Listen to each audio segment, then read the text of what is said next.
So I'll watch for Sophia if she joins us or not, but what I guess I'd like to do is just talk through the rocket, probably just from top to bottom. Not that that's the order in which things actually happen, but it's just convenient that way. And then I have a few questions again about your simulations. Okay. So since the rocket is fully assembled, that's great. How about we just start disassembling it? And so, for instance, the first thing that would come off would be the nose cone. But in actuality, the nose cone, when you fly it, is going to be pinned on. So Yep. first question, I guess, is, have you pinned it on or not yet? No, Yep. Oh, no. What are no, these? it's not- those are screws. He's talking about pins down here, so when the ejection Oh. goes off, the pins pop No, out. I'm actually talking about the shear pins. The pins at the top, it should be riveted at the bottom, or well, it should be riveted somewhere and it should be shear pin somewhere. So I'm Talking just, about So we have, these things? we have screws at the top holding the nose cone on, and we thought the releases would be down here because that's going off. that's fine. I'm just trying to think. Basically, this is actually how the instructions were suggested to do it. And in our lessons, we talked about doing it a different way, but there's no great advantage or great loss in doing it one way or the other. So how about we do the following? You have pseudo permanently attached your nose cone Right. to the upper part of the section. So how about you open the rocket down below? And so presumably that should be shear pinned. And is it shear pinned? And if not, that's fine. You just need to know that it will need to be before you fly. Yep. Right, and that's exactly right. Yeah, we did not use shear pins up to this point. Okay, so here's a comment. One thing I noticed you doing there was twisting it as you opened it, Yep. which is totally natural and completely illegal, okay? Basically, if you need to twist something to get it off, it's not going to work.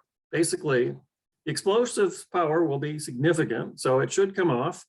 But if it only comes off if you twist it, then you have to think or rethink a little bit, because the explosive power will not twist it. It will just try to push it straight off. And in this case, our expectation is that you would put shear pins there. And so you would have to calculate additional charge for that upper section to make sure that you are able to break those shear pins. And our recommendation before you fly it is that you actually do a test on the ground and blow the front half of the rocket off, just to make sure that you do have what seems to be an appropriate amount of charge to break those shear pins. Okay, so that's fine. So let's do the following. Go ahead and pull it off and spread the pieces out. And so right now you have your recovery harness is in there. Presumably that is tied to the nose cone, although I won't see that attachment. Did you beef up the attachment point to the nose cone just to make sure that it was tougher than just attaching it just to the plastic, right? Yep. Right, and we could certainly take the 3 screws out and it'll come apart. That's okay. So I think there were some photographs of some of these things inside of your presentation too. Is the parachute that was in there, is that the parachute I provided or is that a smaller one? This is the one from the bin, yep. It was the one you provided. That's fine. And so I have, as I think I wrote to the team, I've sort of had second thoughts about that. After a lot of people struggled with that particular parachute to get it packed compactly enough to come out easily, okay? And so if you're able to do that, maybe that's okay. But my recommendation for people who aren't on the verge of flying right now is you might want to rethink that parachute and perhaps come up with another one or order another one or get one from Art or whatever it takes. There might be some around Bethel, in fact, from previous rockets. You're going to say something, Art? Yeah, I just want to know, what is the diameter of this parachute? It only looks to be about a 4-footer. It's not very big. No, it's a 4-foot parachute, which is more than you need for this rocket. Right. I handed those out because coincidentally I had them available. Sure. I bought 20 of them for a project, and then suddenly I didn't need to do that project anymore. And so now I have 20 parachutes and what to do with them. And I thought I would hand them out. It's oversized, but worse than being oversized, it's over bulk. It's not a particularly lightweight parachute. And so even if you want a 4-foot parachute, I think I sent you a link to a different vendor that would sell you a parachute similar in size to this, that is a whole lot less bulky and would fit better. Sure. So I guess I'll leave it in your hands and Art's hands to see whether or not you want to fly with this one, but I'll just tell you right now, of the 5 rockets that flew, 1 of them worked and 4 of them failed. That's not a good ratio. What Okay. failure cause? Basically, they got their nose cone to come off and they couldn't get their parachute to come out. Oh, it would wedge in. Yep. Okay. And so in other words, this parachute is too bulky. Yeah. Now, there are things you can do. And again, you know, I can give you some suggestions, Art can give you some suggestions, but my suggestion is don't use that parachute. Okay. So take that to heart. Think about whether or not you want to, and definitely use your simulations to decide what would be an appropriate size parachute if you were starting from scratch, rather than using the one I gave you. And you might decide you could go to a smaller diameter, but even if you stick with this size of parachute, it would be handy to have a parachute that's not so bulky, which more or less means a different fabric, which probably means a different manufacturer. This would be a Rocketman parachute, and his parachutes are good, and his parachutes are not the least bulky ones out there. Okay, so here's a question I have now about the parachute. So you have wrapped it up, and that's good. Tell me a little bit about that flame protector and how it's attached, and the parachute itself, how it's attached. So go ahead and unwrap the parachute just so we can take a look at it. Okay. And so, for instance, is the parachute attached to a quick link, or is it tied sort of pseudo-permanently to the recovery harness, or how did you do that? How did you choose to do that? It's tied, it's like looped, it's looped through. Sure. Okay, so you did or didn't use a quick link, You No, did. and that's okay. The quick link just allows you to get the parachute on and off more easily, and that's not necessary. It's just handy, especially if you're moving parachutes between vehicles and stuff like that. On the other hand, what about the, so here's something that this is my experience, is that you have threaded your, I'm guessing at least, that you have threaded your flame protector through the recovery harness, so that it can literally slide up and down. Mhm. Okay, and that's risky. It's risky for the following sense. This has actually happened to me, well, to my students.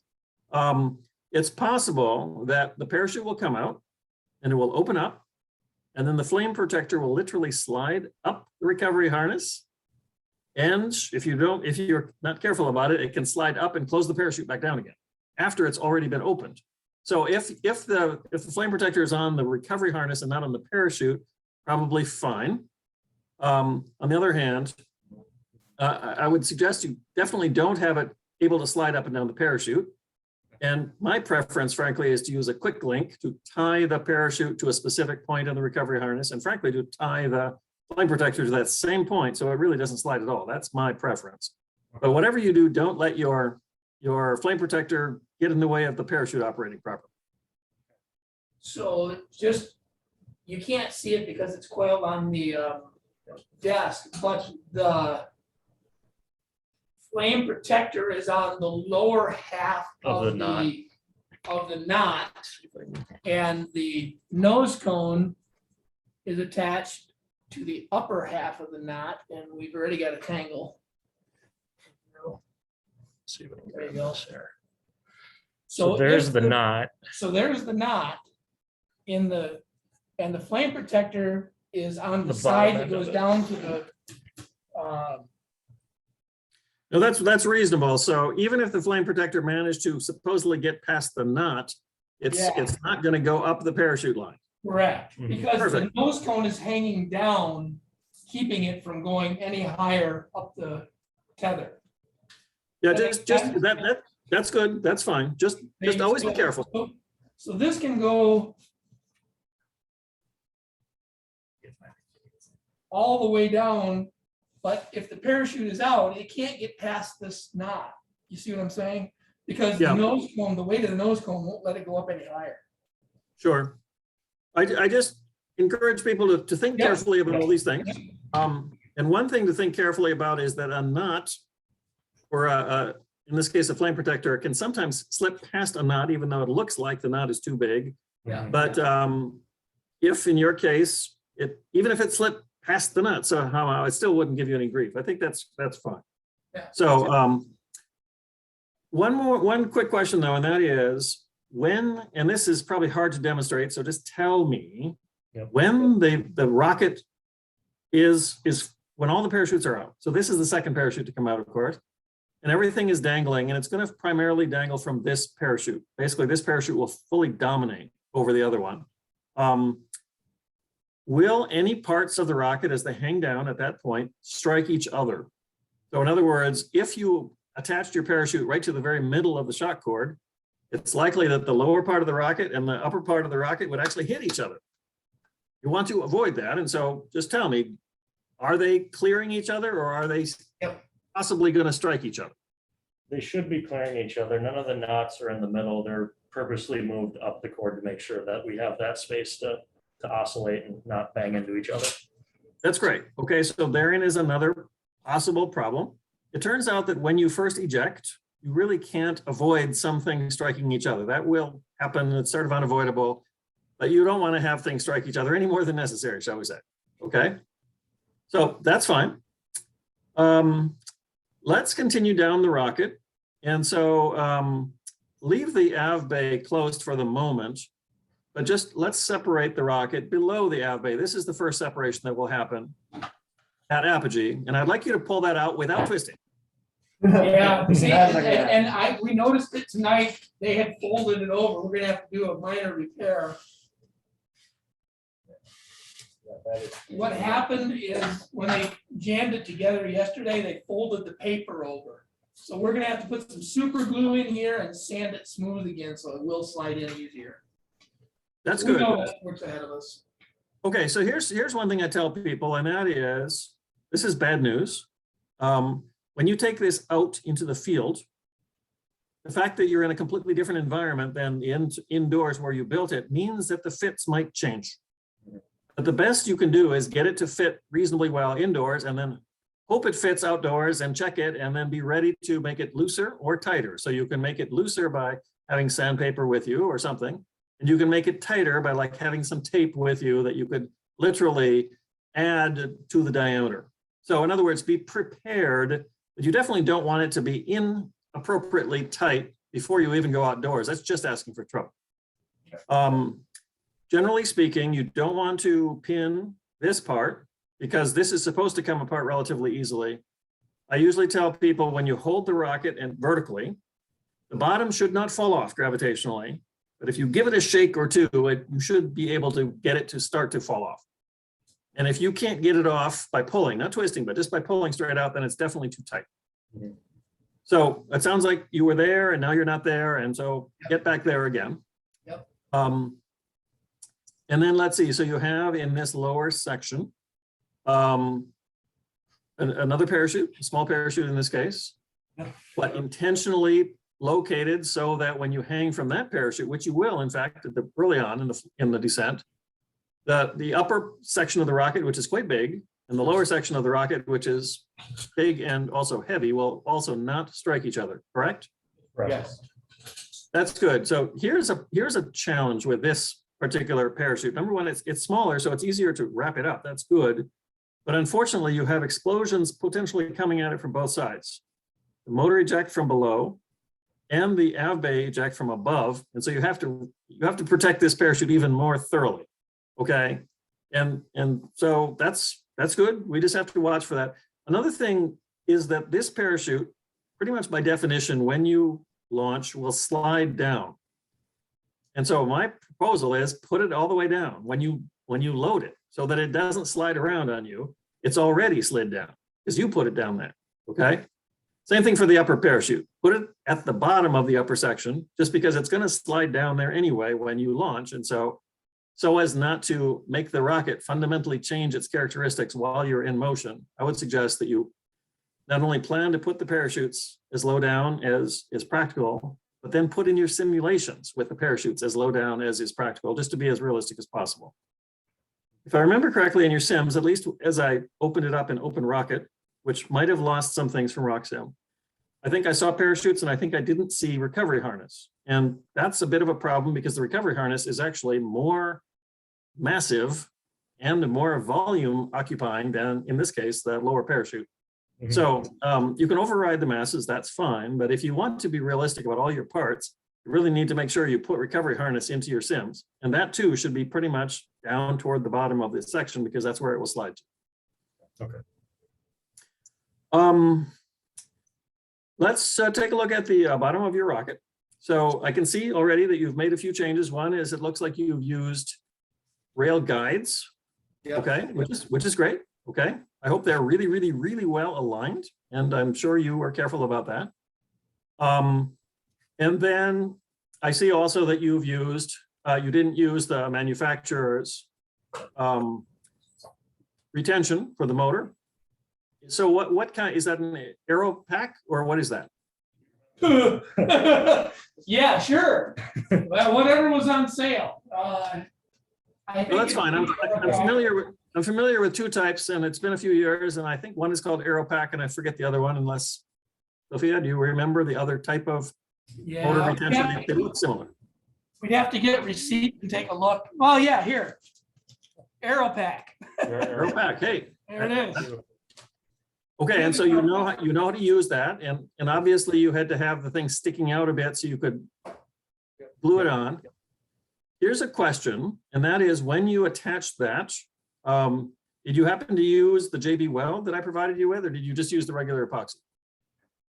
I think We we just use use regular. epoxy. Okay, and so this is not a problem. This is just a heads up. The JB Weld was provided because it's much more high temperature tolerant. And then it turned out that we bought a kit that didn't require us to do any epoxying in a high temperature area. And then you changed the kit to go back to having to epoxy. It would have been better to use JB Weld. It won't be a problem for this rocket, but as you build future rockets, hey, guess what? You've got JB Weld in your hands because I gave you some. Right. That's where to use it. You use it for attaching things like this that are right next to the motor nozzle that are going to get hot just because it's more temperature tolerant. Okay. Okay. And I guess that's probably all. Have you tried taking your motor casing, which you have, and sliding it in just to make sure it does in fact still fit? I don't think we have. I think that would be a good idea. And the reason is if you happen to get any epoxy on the inside there and it doesn't fit, you're going to have to deal with that before you go flying. Excellent. Okay. You can kind of imagine when you are epoxying that it's possible to inadvertently get a little bit of glue in there. Okay. We were very intentionally careful to make sure that didn't happen. I do remember that. Okay. Excellent.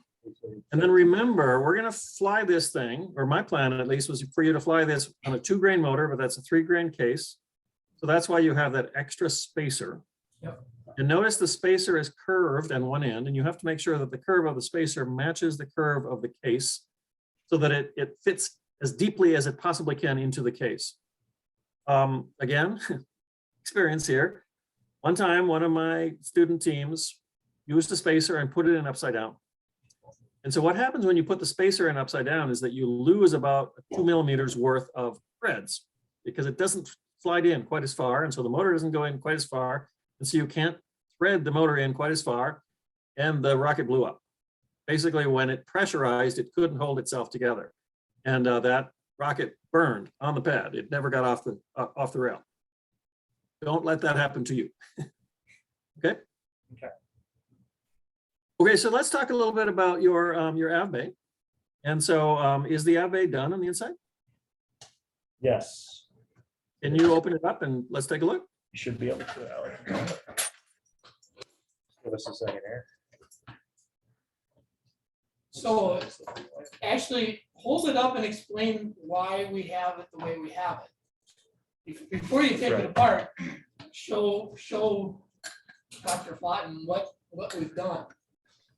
Okay, so it looks to me like you've made a pretty significant modification to the way you're attaching your eye bolts. Yep. Yep.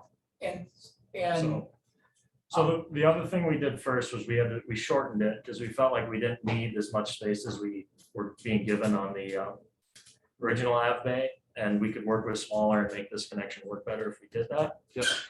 And so then we took out, obviously the original had the two long metal rods going through it.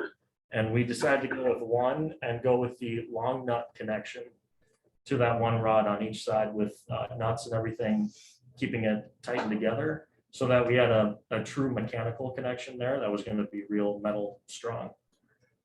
Okay, so that's a good idea. And the reason is, as you know, if you have threaded rods off to the left and off to the right, and then your eye bolts are in the middle, then you're counting on the wood itself to take the strain. And usually that's fine. And once in a while it's not. And what you have is better.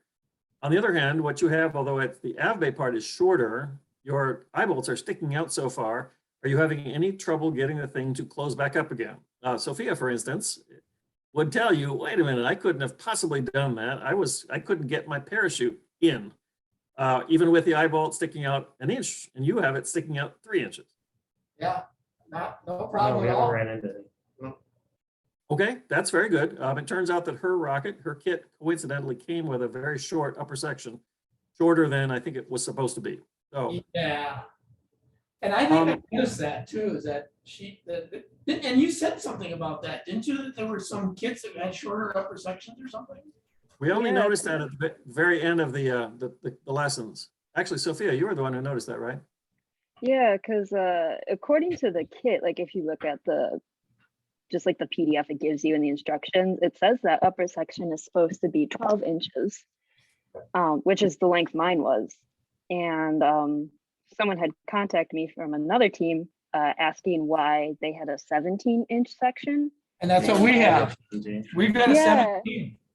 It turns And out so- that's a lot more convenient because you have a lot more space to work with in the upper section. So I was really crunching for space, but it's Right, good that you so- had the 17 inches. Yeah, So it turns out if you have the shorter one and then you use up 3 or 4 inches for the Ave bay and you use up another 3 or 4 inches for the nose cone sticking in the up part, there's not much space left at all. Yeah. And so I'm glad that yours is longer and it sounds like it's fitting. But let's open it up. And the reason is I was actually curious about the fact that the kind of sled you made. And I'm starting to understand why you made the sled, because now you're down to just a single threaded rod. But your sled is unique, at least compared to other people's sleds. And that's because you don't have 2 threaded rods on which to lay, or obviously lay something. So it's not problematic that you have to take this apart with tools, but the other way might have allowed you to take it apart by hand just because it would have had wing nuts.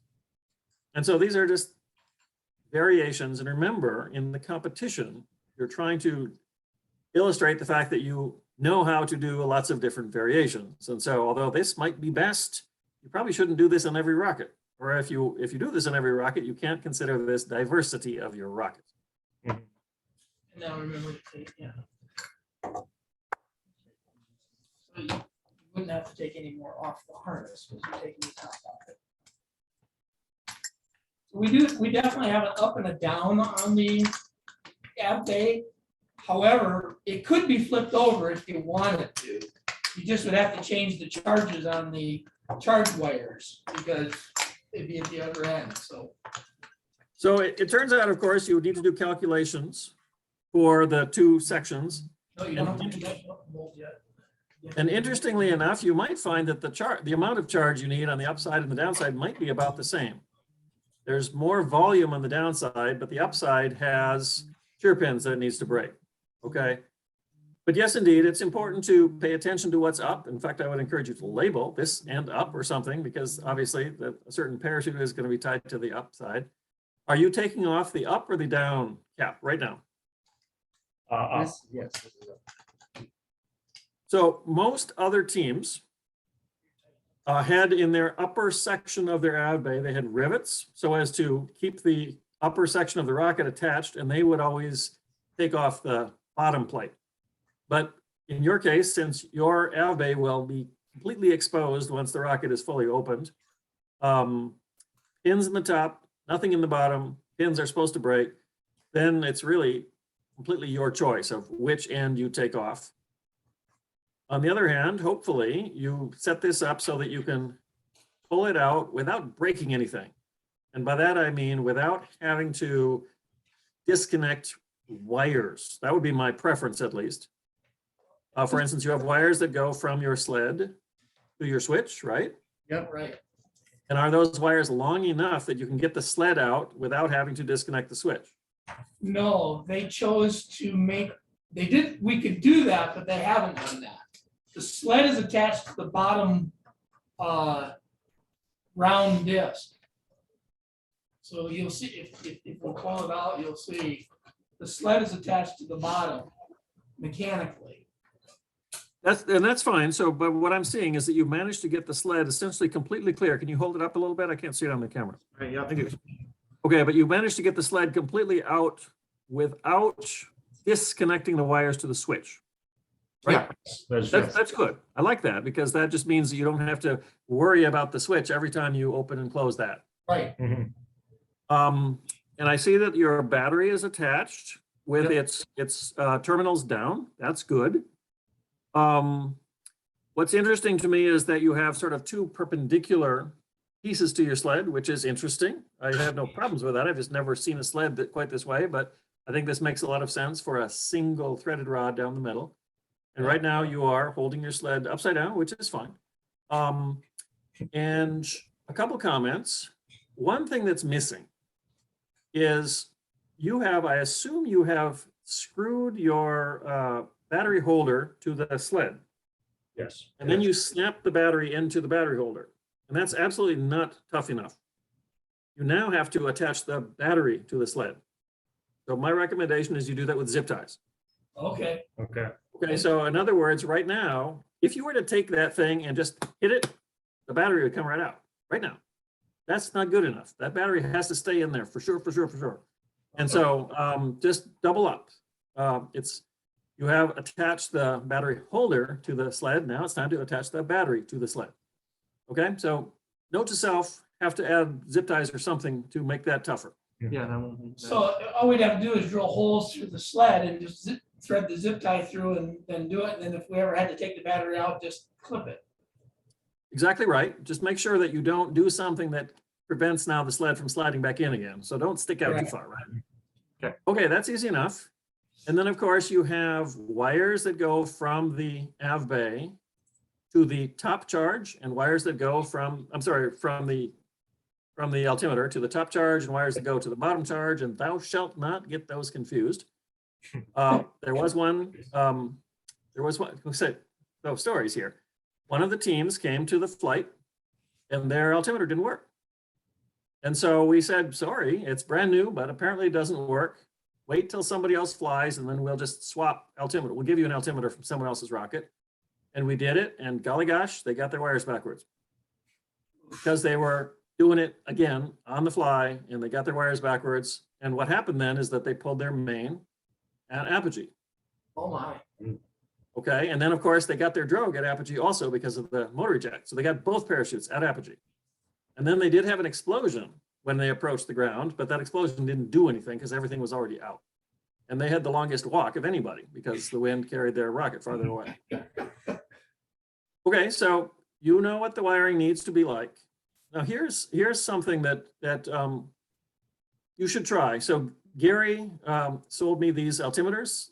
They're from South Africa. They're a fine company, but he did concede that they have one manufacturing defect. It's rare, but it occasionally happens where the altimeter somehow has a transient when you first power it up and it will fire the charges on the spot. This is very bad, okay? So what you absolutely need to do, and hopefully I'll be there, and if I'm not there, then maybe Art, you can make this happen. Sure. Put real E-matches on this altimeter with no powder and power it up and make sure they don't go boom, okay? In other words, it's a transient and it happens or it doesn't happen instantly.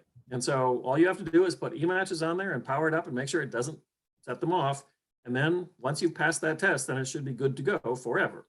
But it's a manufacturing problem, and and Gary is actually involved in helping them try to troubleshoot this, and they haven't figured out under what circumstances this happens, but it's some defect in the manufacture of some units. It doesn't happen to all units, it only happens to a few. But you have to do this test before you count on this altimeter. So if it doesn't do it the first time, it'll never do it again, is what you're saying. That's what they told me. Okay. But I wouldn't have thought to test that. No. Had they not told me to test that, I wouldn't have thought to put E-matches with no powder on this the very first time you power it up. Okay. One quick question, and that is how, so on the end of the very bottom end and the very top end, you have both a terminal block, and also you have a cup into which you could, tape some powder charge. How are those attached to the wood? Are they glued on? Are they screwed on? Epoxy. Okay, so word of warning. That epoxy that I provided to you will work on certain kinds of materials, but not on all kinds of materials. It epoxies well to the cup, and it does not epoxy well to the terminal block. In fact, I bet if you tried right now, you could knock that terminal block off just by pushing on it with your thumb. Don't do it. I'm just commenting that that's not a good joint. I know that's not a good joint because I think of the 5 rockets that came out, 2 or maybe 3 of them broke those terminal blocks off. In other words, the epoxy just was not holding. You need to screw that one down, okay? So, hey, we're learning from the mistakes of others. And I'm sharing you advice, and my advice is don't count on epoxy to hold down your terminal blocks. That particular plastic does not play real well with this particular epoxy, especially in cold weather. Okay? So just drill a hole straight down the middle, put a bolt and a nut on the backside. That's what I would do. Okay. I mean, you don't have to, but you could also, of course, attach the cup the exact same way. Just screw it down by drilling a hole through it. Sure. Yeah. Okay. But anyway, it's sort of pseudo necessary for the terminal block. It should not be a problem with the cup. Okay. Okay, this looks great. I want to talk about the simulation, but before I do, Sophia, you're there. Any comments, questions about what they've been saying, or additional questions you'd like to ask this team? I don't think so. It looks like you made a couple changes, but they make sense, and it'll be cool to see it launched. Remind me, you were talking to me, while you, as in Professor Stein, was talking to me about possibly adding a flame protector onto the recovery harness. Did that actually happen or no? Well, we thought we ordered them, but they haven't showed up yet. So we're not sure if we did order them or if they came and showed up at Bethel and they never made it to Dr. Stein. Because we ordered them right at the end of the semester. So they may have come while we were at break. And now he's off in Europe. And so I don't know if he's checked his mail for weeks, literally. So it may be sitting in his mailbox down in the post office. Okay, so here's the good news. The good news is that's optional, but the reason that's optional is because you're probably only going to fly this rocket once or twice or 3 times. And it's handy to protect your recovery harness, but it's handy because those things will wear out if you blow up charges next to them over and over and over again. But usually they're good for half a dozen or so, if not more. And so it's a good idea, but it turns out that for this application, you can certainly live without it. So don't lose sleep over the fact that you don't have that, but by all means, if it does show up, if you find it, go ahead and add it on. And of course, add it on to the most appropriate place, the part of the recovery harness that's as close to the explosion, which is the part you want to protect. Similarly, especially in the bottom part, if you think about it, the bottom part has the motor eject, which is going to be more powerful probably than the explosion from your av bay. And so, and so I would recommend that you pull your recovery harness sort of out as far as you can, wrap up your parachute, and then stuff your parachute down as far as you can, sort of, and then pile most of the recovery harness on top of the parachute. So in other words, the flame protector on the parachute is now serving to protect the recovery harness also, at least some of it, okay? You can overdo that though. And when I say that, I mean, if you pack it really tightly, it won't be tight with this small parachute, but here's another error. And that is if you pack it really tightly and have the recovery harness on the wrong side of the parachute, then the recovery harness can't let the parachute move, because the recovery harness is trapped by the parachute too. So you have to be a little thoughtful or careful about this stuff. But anyway, it should be fine. Let's look at your sim. Can you show that to me? Or if not, I can show you what I'm seeing and point out a couple things that worry me a little bit. Okay. I'm going to show it. I would show it in OpenRocket as opposed to in RockSim. So it might be better if you could show the sim in RockSim. Sure. And I just had a couple questions about it. Okay.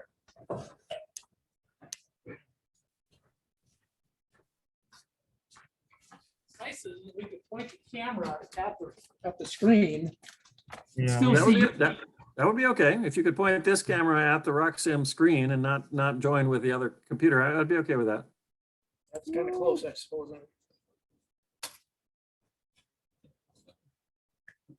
Okay, so I have a couple questions about this. And again, I have the same model, which I opened in OpenRocket. I'm just worried a little bit that some of my questions or issues are related to the fact that I converted it from one to the other. Mhm. So my first question is, do you have in this model both the parachute and the recovery harness? And if you don't, do you at least have masses in the model that cover both the parachute and the recovery harness? I don't think we have the recovery harness in there. That might have been in the rush to get this done left out. Didn't Okay, you weigh rocket pieces? We did also? weigh the rocket pieces to override the mass, but So that And would that's- include the harnesses. mhm. That's completely fine. And then, so what you really want to do, essentially, this is the quick and dirty way, is build the rocket, put everything in the way you should. In this case, you don't have the motor, so you can't put the motor in. So then you should just have the simulation with no motor, but everything else is right. Place the parachutes, push them all the way down, which is where they're going to be anyway. And then balance it on your finger and figure out where is the center of gravity. And then weigh it and then say that is the total mass, and then just override the total mass and then force the center of gravity to be the real location. This is the center of gravity with no motor, which is a little higher than it would be. Once you put the motor in, it will drive the center of gravity lower down. And of course, it will increase the mass by a set amount. So can you tell me, I can't quite read it on your screen, what is the mass of this rocket or the weight of this rocket with the motor out? That would be my preference, actually, is if, can you just take, Motor out. Yeah. can you take the motor out easily in the sim and then put it back in? Let's clear. There we go. Yep. Okay, so now Okay. tell me, what is the current mass? 1,064 grams. One moment. Preferences and choosing. So that's about, as weight goes, about 38 ounces. And that's fine. That's right. On the other hand, the sim I got had a weight of 17 ounces. So something went pretty wrong when it came to me. Wow, yeah, 17's way late. Okay. And so I'm glad that yours sounds right, because mine is wrong. On the other hand, mine is 17 ounces because it has an override, and the override is 17 ounces. When I turn off the override, then it is back to 37 ounces, and that's much more realistic. So somehow when I opened this up in OpenRocket, it put in a mass override, and the mass override was drastically wrong. Okay, that's fine. So where is the center of gravity? Where is the center of mass on this sim with the motor out right now? They should be marked on the rocket. So that is the center of what? Gravity right here, center of Right. gravity. Okay, And then the center of pressure. center of is the pressure is red. down there. Yep. Okay, and so what does it claim is your static margin? 3.83 as overstable. And that's fine. It turns out as long as it's not tremendously windy, it's not problematic to fly a rocket with a static margin as high as that. On the other hand, when you put your motor back in, when you put your motor back in, you'll notice the center of pressure won't change, the center of gravity will change, and it will make your static margin go down, Yep. but not a lot, a little bit. 2.67. Okay, that's also fine. On the other hand, I think that you have drawn your fins wrong, okay? And basically, the reason I say that is they don't look right. If you look at those fins and you look at your rocket, you will probably tell yourself, Mhm. wait a minute, they don't actually stick out that far. I think in the simulation, there's a number in the simulation for the size of the fins, which is something like, what is the height of the fin? And you have in there Yeah. like 4 inches, right? I think so. This Yep. is, this is supposed to be how much do the fins stick out of the rocket, which is not the same thing as how wide is the piece of wood, because the piece of wood is Mhm. partially inside the rocket. Take a look at your fins. What is the number of how far the fins stick outside of the rocket? Is it like 4 inches or something like that? Let's see. Oh, not that. Sweep angle. Trying to find it. That might be it. Yeah, it's about 4 inches. Now I want you to go to your rocket and pull out a tape measure and tell me, is it really 4 inches? I don't think so. It does stick out 4 inches, but The it's- tip Really? does. yeah. Okay, well, I don't have a rocket in front of me, so maybe I stand corrected, but comparing But your it's the sims, tip. Yeah, our simulation isn't angled as part of it. That's why they look a little funny. okay, anyway, I just had the impression of the simulation I got that the fins were too long. And Yeah. I thought maybe it was because of the fact that you had measured from the top to the bottom of the wood rather than from the tip of the fin to the airframe. The root is Anyway, also, I'm sorry, the root is also 4 inches. so okay, so I guess, let me just back off and just say that the fins could be slightly more realistic. Yep. And if they were slightly more realistic, I think you would find that your center of pressure would move forward and then your static margin would be slightly smaller than it currently is. All is Okay. well. It's not a big problem. That was one thing I noticed about this simulation compared to other ones produced by other people, including by Sophia. It looked like your fins were taller than other people's. And I was wondering if the reason was that you had measured from the very top of the fin to the very bottom of the fin instead of to the airframe. Okay. I can also see that the fins need to be moved forward about 1/4 of an inch. He's got it Sure. right Do you at the mind- bottom and Yeah. there's a little bit of space there. Since you're not in a huge rush, I think you're not in a huge rush, you might want to keep working on that fin shape a little bit and make it a slightly Yep. more realistic. You can Um, also use the freeform tab, I think it's called, in Open Rocket. It's kind of out of focus, but I think if you click, on the tabs, is there a freeform? So they're using RockSim, not OpenRocket, but it would have a I- similar feature.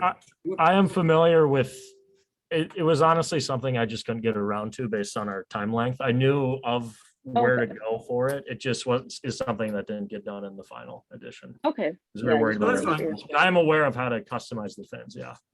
Cool. Okay, so I would encourage you, and I encourage everybody, is to keep working on your sims as long as you can, but some people would run out of time if they're gonna fly the next day.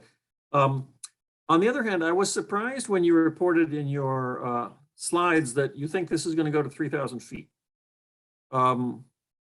Basically, since I'm not running RockSim, maybe this is a difference between OpenRocket and RockSim, but this rocket is not gonna go that high.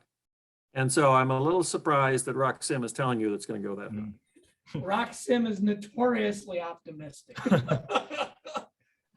All the Okay. target teams that I've worked with over the years, I tell them you can easily figure about 75% of a first-time RockSim estimate. Okay, so just for fun, here.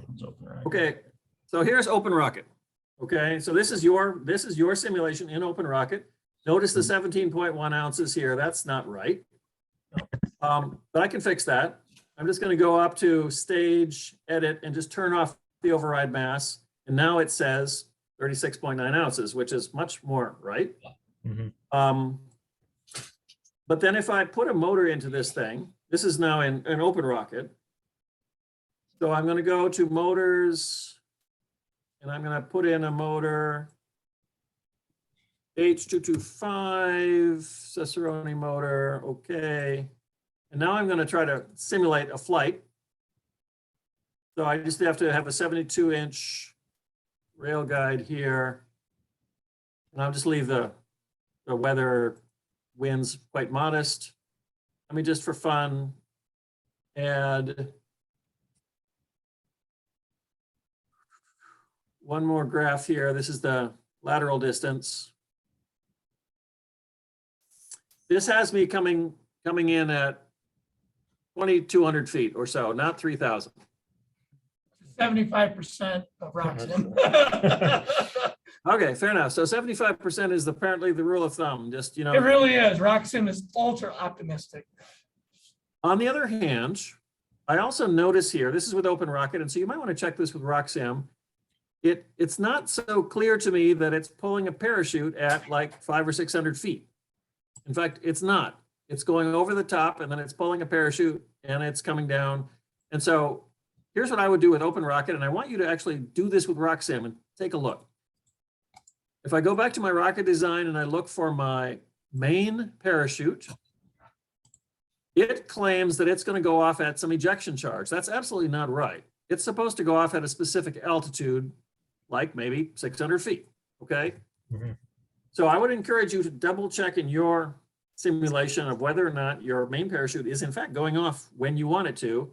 Similarly, again, with Open Rocket, the drogue parachute Mhm. says it's going to go off at an ejection charge. That's also not right, not really. I want it to go off at apogee. So So, now that I've changed those two things, if I re-simulate it, I think it will do something much more reasonable.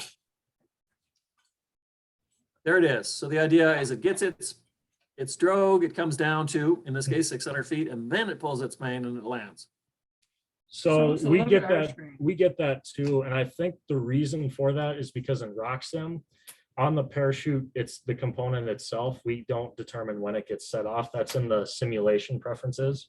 So Okay. it wouldn't make its transfer over in the file, which is So why it here's would what make sense if they go off near the top. So here's what I'm going to do. I'm going to just take a quick look at your document here, which I think you had. Yep. Right. Okay. So here I can see that you're getting a main parachute much lower. That's good. On the other hand, I can't really tell quite when it reaches the ground. And the reason is somehow you don't have your altitude in feet going down to 0. But anyway, yeah, I can see in your case on Roxham, at least, it's pulling its main parachute later. Yep. But so again, note to self, Roxham, Open Rocket, they don't completely play well with each other.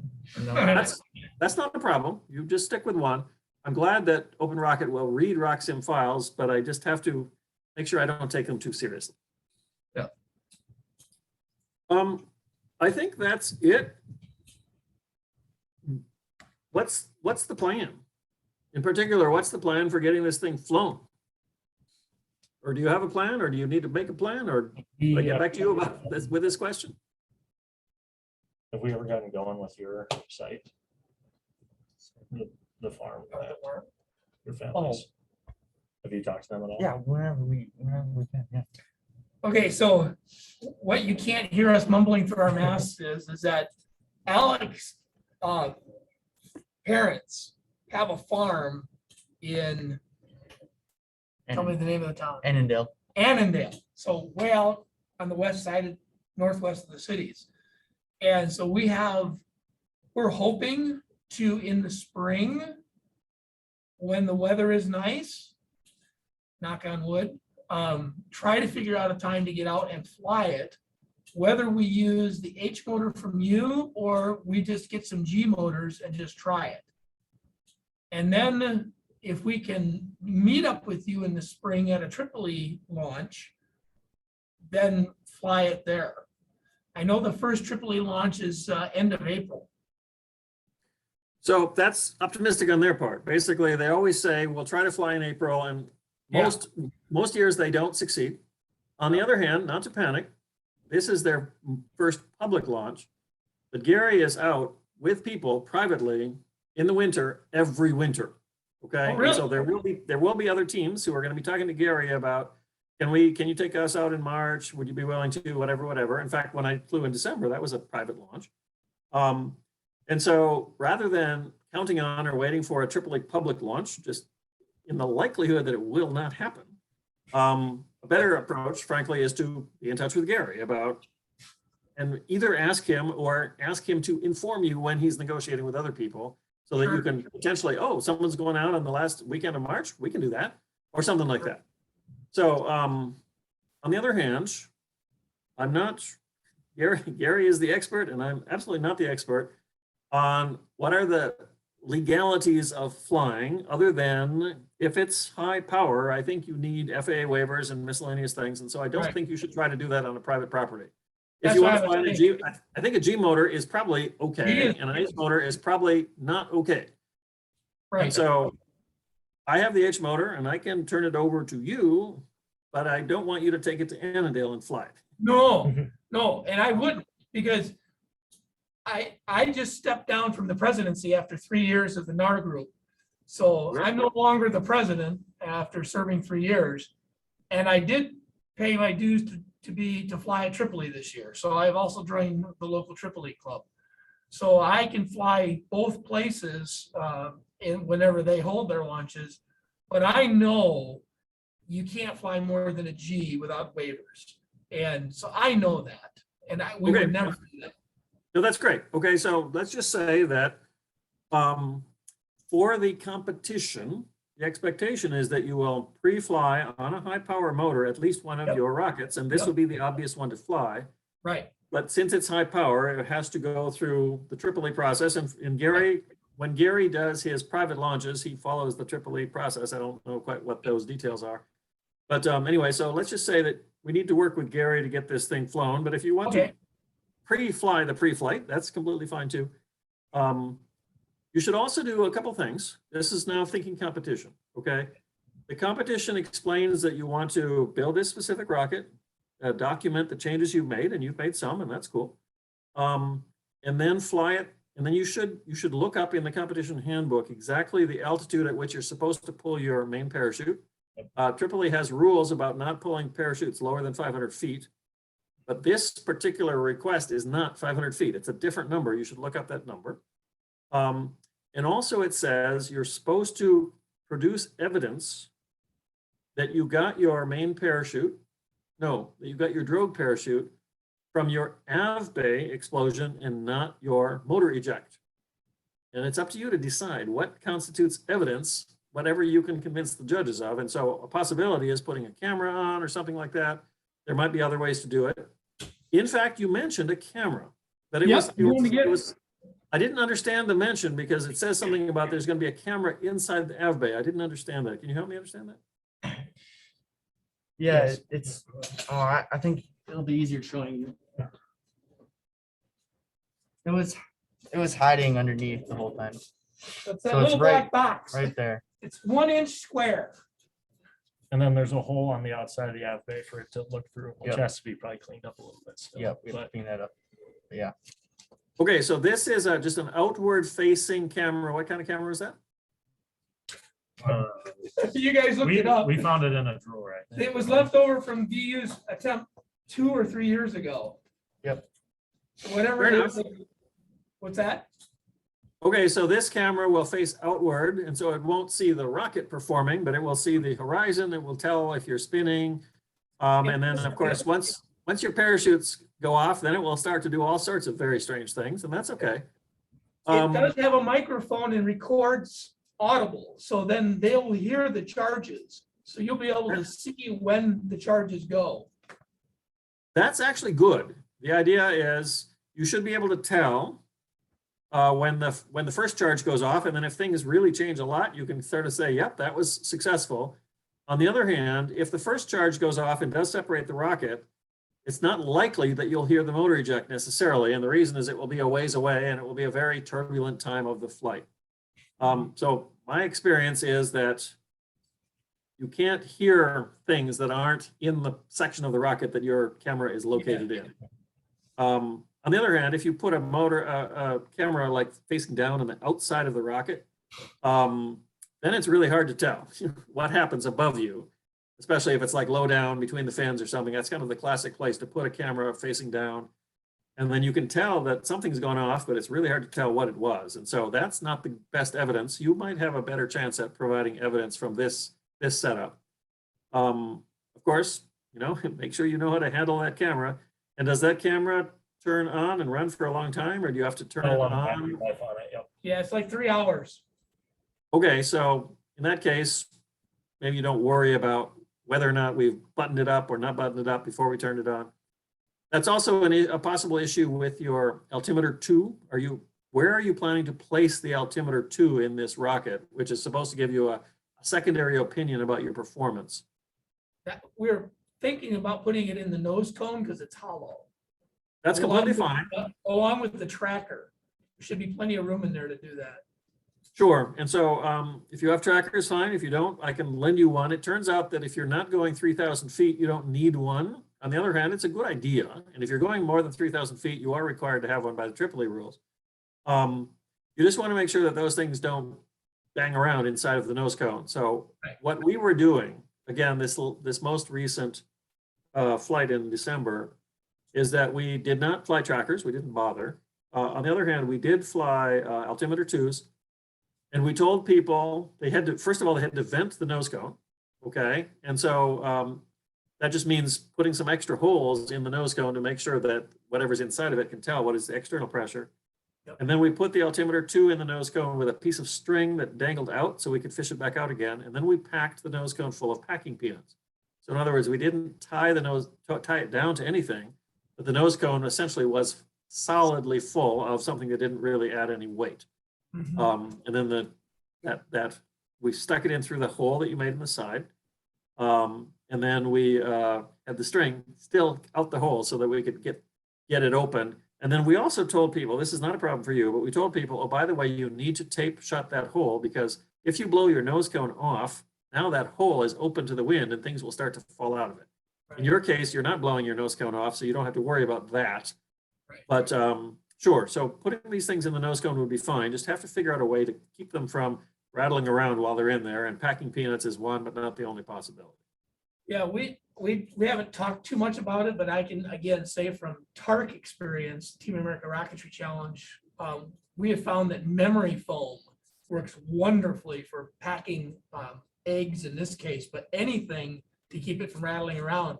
The beauty of memory foam is you can stuff it in and it'll deform, and then you can put in the altimeter and let it form back over. It kind of swells back over and still is porous. So you still get you get it's a win-win kind of a situation for the altimeter. I like the idea. Where does one get memory foam? Mattress factories.